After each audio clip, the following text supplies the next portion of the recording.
Hello, and today I want to talk about Cloud9's main roster for the 2022 season. So, in top lane they have Summit, in jungle they have Blabber, they have Fudge for mid, and then they picked up Berserker ADC and Winsome support. Now, I first want to talk about the two NA players, which are Blabber and Fudge.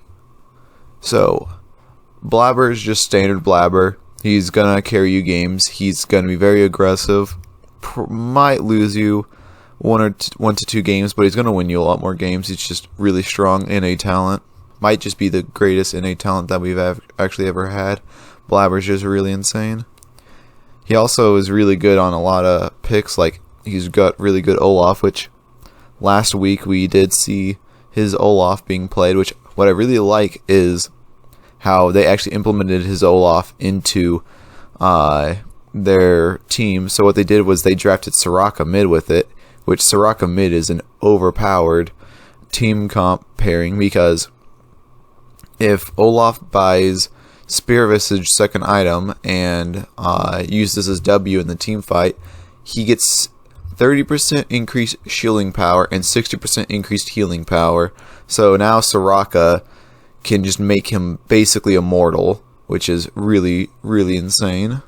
But one thing I did like to see was in the first game, he actually played Gwen jungle, showing that he's not just an early game player. He can also play the more late game. And we only have 2 games of sample size to look at, but from those 2 games, it definitely seems like they're going to make Blabber one of their main carries, with the other one being Berserker, of course, which I kind of like that.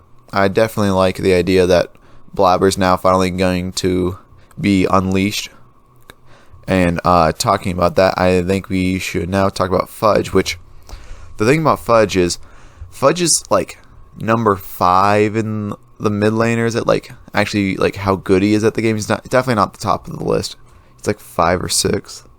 But one thing to note is that he is really flexible and that he is down to pick whatever.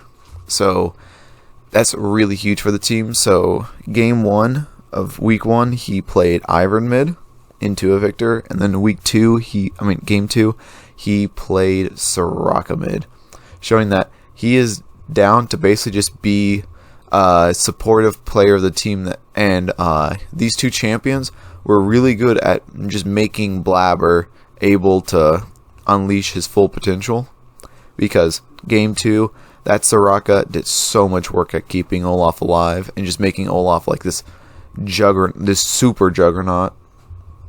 And game 1, his Ivern was also really good at keeping Berserker alive, while also the Daisy, the ultimate from Ivern, was really good at frontlining and just CC locking people down. And his Q is really good with Blabber, because they went Gwen jungle, Ivern mid, and Ivern throws down his Q, and it allows Gwen to jump in on whoever he lands the Q on, which is really good because one of Gwen's weaknesses is that she's not very mobile. In other teams, Fudge definitely would be very middle of the road, but specifically on Cloud9 with his open mindset, he's definitely really good for the team. And now I think we should talk about Summit a bit. So, Summit, pretty good Korean player. Main thing that I don't know too much about him. I know that he's really good on Gnar, and I also know that in previous years he was really well known for being a carry top laner. Like, he's really well known for being resource heavy. You put your resources into Summit and he'll just hyper carry you. And I do want to see how well he's gonna do playing the side, like the weak side, because at least from those 2 games, they definitely seem like they don't want to really play too much around Summit. They seem to want him to be the weak side. So I'm definitely interested to see how well Summit will do in the weak side, because game 1 he was doing really good in the weak side. They picked him Gnar, and he just did really good. Now game 2 is a little bit of a different story. Game 2, when he was Camille into Tryndamere, he kind of died, I think he died 4 times in the solo lane, which definitely wasn't good. He just kept getting caught out. So, yeah, so I don't have too much to say on Summit. I do think Summit's not the best pickup that they could have grabbed, mainly because they seem like they want to play weak side around Summit, and he's a strong side player, so that's interesting to see. I don't know too much about Winsome. I know that he played in Korea for I think 1 year, and now he moved to North America. Honestly, Winsome's definitely not the most like insane support. He's a fine, pretty decent support. The main reason why they picked him up is because I don't know what is exactly. I think it's like his parent or something is from America, so he still doesn't count as an import, even though he's from Korea. He's lived in Korea, I believe, all of his life. So that's a plus. But also their ADC Berserker, he's Korean as well. So it's gonna. So I think the main reason why they have Winsome around is for that, just making sure that they have a really good support, that having a support that would work really well with their ADC. And he's definitely not a bad support by any means. He's definitely really serviceable. There's not really too much to say about Winsome. The main person I really want to talk about is Berserker, though. And Berserker is honestly probably the best import in North American history. This guy is freaking insane. He just came into the league, and already he makes every other ADC look like a bronze player. Like, this guy's insane. This guy actually made Danny look horrible. He made Danny look like a player you find in solo queue. Like, Berserker is just insane. Every team fight, he is just hyper carrying every team fight. And in game 2, he had full build before 35 minutes. Like, on Aphelios. He had all 5 crit items plus boots by 35 minutes, and he just took over the game. So there was a team fight where it looked a little sketchy from Cloud9's point of view.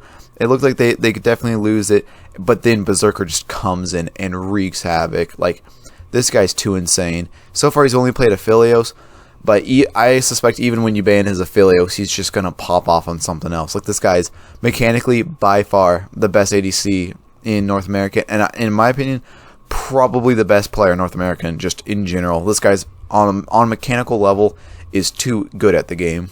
Like, he's definitely by far the best pickup Cloud9 could have ever gone. Berserker is definitely going to upgrade the region, like, as a whole. People are going to get clowned on him enough to where people are going to start like adapting to him and trying to play around him and start like adapting some of the strategies and things that he does. Like, looking at his Aphelios game, some of the stuff that he was doing, I didn't even know Aphelios could do. He makes Aphelios look like an S, like, god tier champion. This guy's just too insane.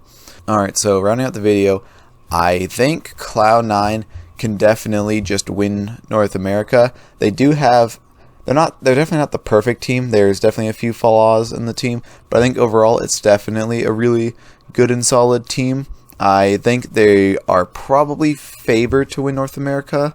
The only real contention I really see with them is maybe 100 Thieves, but honestly, the only real competition is probably just Team Liquid, because I'm really interested to see how Hansama and Bwipo will fare against Cloud9. But I think besides Team Liquid, they don't really even have any competition, because they might drop best of 1 games, but with their drafting, if they ever get into best of 3s or best of 5s, I think it's just over for any team besides Team Liquid. They're just too strong with their flex picks and everything. Like, they'll just draft too many leads over everyone, and Berserker Blabber are just too insane at carrying. The Fudge Winsome is really good at supporting, and we only have 2 games of sample size. The first game from Summit was really good. Second game, not so much. I definitely think that Summit is probably going to be the weak side, but I think he's definitely going to start to adapt to his role, and as they get better.